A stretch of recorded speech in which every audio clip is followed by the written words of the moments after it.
What it is, Canterbury Boogie. Hey, We in here. What's going on, Mike? What's going on? Nothing much, man. I like what you're doing, man. I'm a fan of your channel, man. Appreciate that, man. So let's get right into it. Yeah. Tell me, you was in the Navy? Like, how did that come about? Yeah, I did 20 years in the Navy. I retired 2017. I went in the Navy right after I graduated high school in 1997. Graduated from Booker T. Washington. Okay, so what was the inspiration to even want to enlist in the Navy? It's gonna be kind of a long answer. You know, growing up, I had an everyday working mother and father. I came from a good family, good mother and father. My dad, he instilled good work habits in us. You know, we grew up cutting grass, washing cars, doing lawn work. You know, all type of work outside. So as a young man, I really wanted to get out and get my own.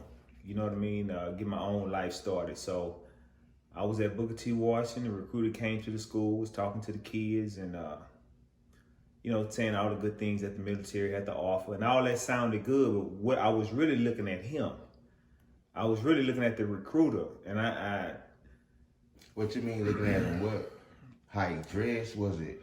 Yeah, his attitude, his deportment. I was looking at the man. I understood all the good things he was saying because I saw the Army guy, the Marine Corps guy, and they looked a little too stiff for my personality. So I saw the Navy guy, and it was just something that resonated in my spirit when I saw him, that it said, man, if that guy can make it, I can make it. And I joined the Navy. Okay, so in joining the Navy, what is the process? A lot of people might see this video and say, you know what, I want to join the Navy. So what is the process like, so what they can expect? Well, first you take the ASVAB. Okay. Back when I was going to high school, they gave the ASVAB normally your 11th or 12th grade year. I took it in the library. Once you got a good ASVAB score, they're going to take you downtown to MEPS. You're going to take a full physical. You know, check your eyes, your ears, your hearing. Make sure you don't have no drugs in your system, no marijuana, no cocaine, nothing like that. Once you get past the physical, you got a good physical and a good ASVAB score, you select what they call a rating in the Navy. And I enlisted as a dispersing clerk, which is pretty much like payroll. Okay. So at the time, you know, me growing up working outside, I knew I didn't want to really earn a living using my back every day. So once they said dispersing clerk, military payroll personnel, I took it, you know. And then they give you a date to go to basic training, boot camp. Okay. So what's boot camp like? You go to, where you go to boot camp, what it's like, what's the first day like?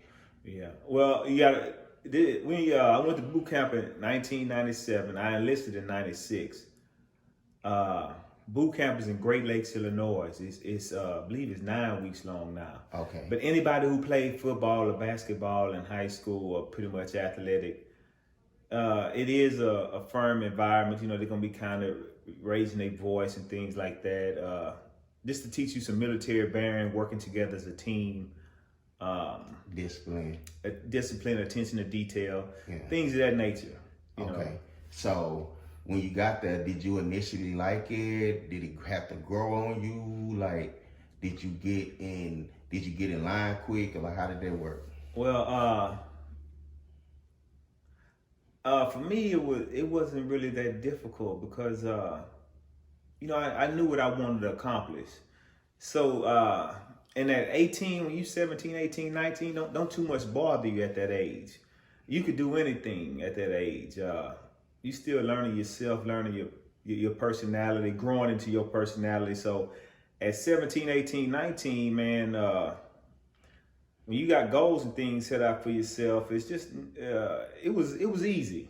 Yeah. It was easy. You know, my old man got us up early in the morning anyway, you know, so getting up at 5:30, 6 o'clock, it was no problem for me.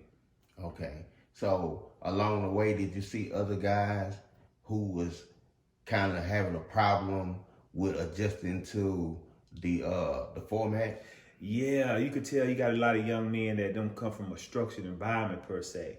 Maybe he not used to somebody yelling at him or getting on him, so or correcting him in a fashion they're gonna correct you in boot camp. He may raise his voice, or maybe he struggled with push-ups or running. He could have, you know, he didn't come from a structured environment. So when he got out there, they're gonna struggle. And believe it or not, that's gonna make it easier for the person who has some structure, because they're gonna be too busy getting on him, and you just stand there in line and do what you have to do, and all the attention is on him now. So when you have one of the two of them in your division, it's gonna make it easier for the guy who, That makes sense. That makes sense. Yeah. So after boot camp was up. What was the next move? How it work after that? After that, you go to your A school, whatever you signed up, your training, your A school. Mm-hmm. Dispersing clerk was in Meridian, Mississippi. That was another 8 weeks, and pretty much they teach you your trade. They teach you the systems you're gonna be working with, all the programs and policies and things like that.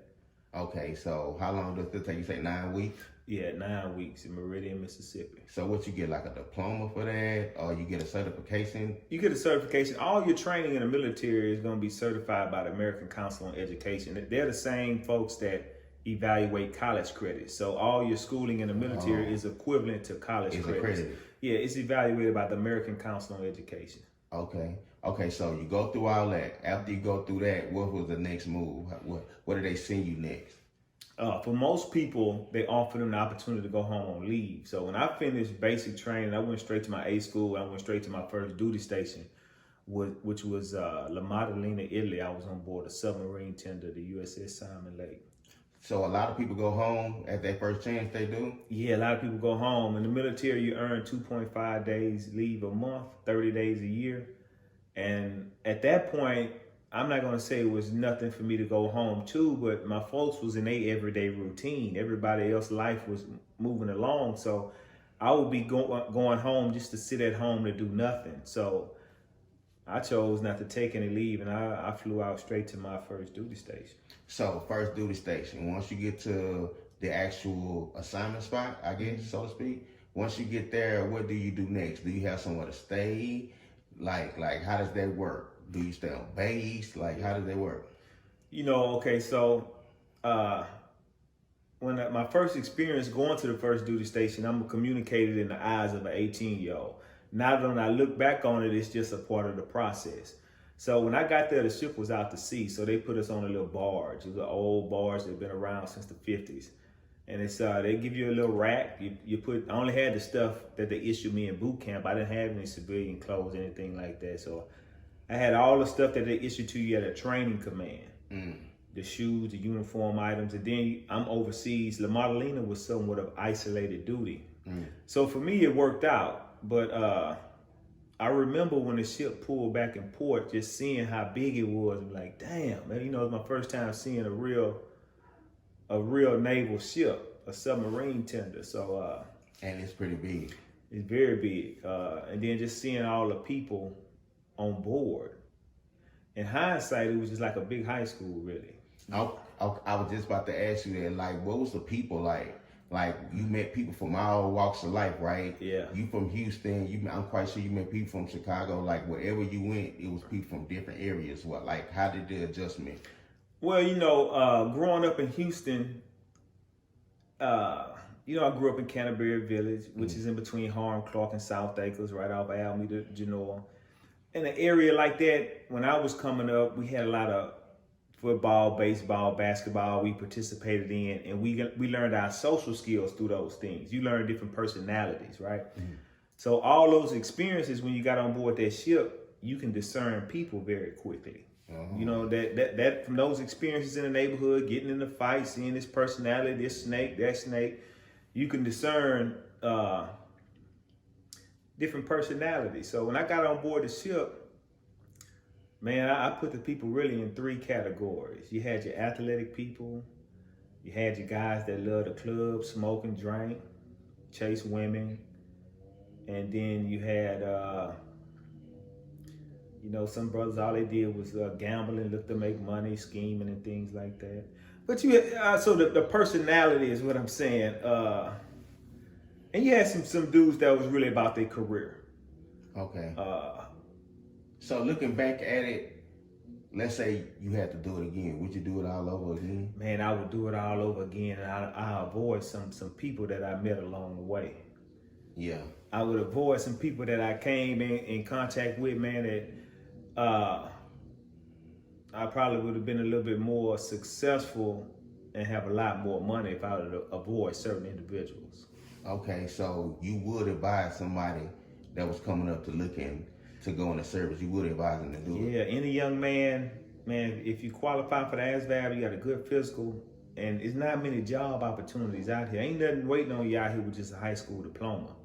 Ain't nothing but a wage job, and that's a trap. So whatever area you stay in, when you see these stores in, Walmart, HEB, Jiffy Lube, Starbucks, all these different stores, that's just a wage job. That's not gonna get you nowhere. You need a career with a salary. And so the military offer that right off the bat. You're gonna be on a salary, you get a housing allowance that's not taxable. It's gonna be a lot of things that you can use down the line. Can you disclose like how much of a salary that somebody would get just coming in? I'm not sure. You can just Google the base pay chart, 2020 base pay chart. Back when I came in, man, in 97, I remember my checks was $300 every 2 weeks. And I was saving $500 a month. So I lived off $100. The only thing I was buying was toothpaste, soap, and deodorant. So that first year, I put away $6,000. 5 times 12 is $6,000. When my pay went up, I increased my savings to the point when I started getting about $800 a payday every 2 weeks. I was saving $1,000 a month. So times 12, that's $12,000 plus the other 6. So I had 18 my first 2 years, and I just kept doing that. I kept bumping it up. Some thing when I was on that ship, everything is provided for. So again, the only thing I was buying was toothpaste, soap, and deodorant at the ship store, and I saved a lot of money that first enlistment. So you was eating free, living free.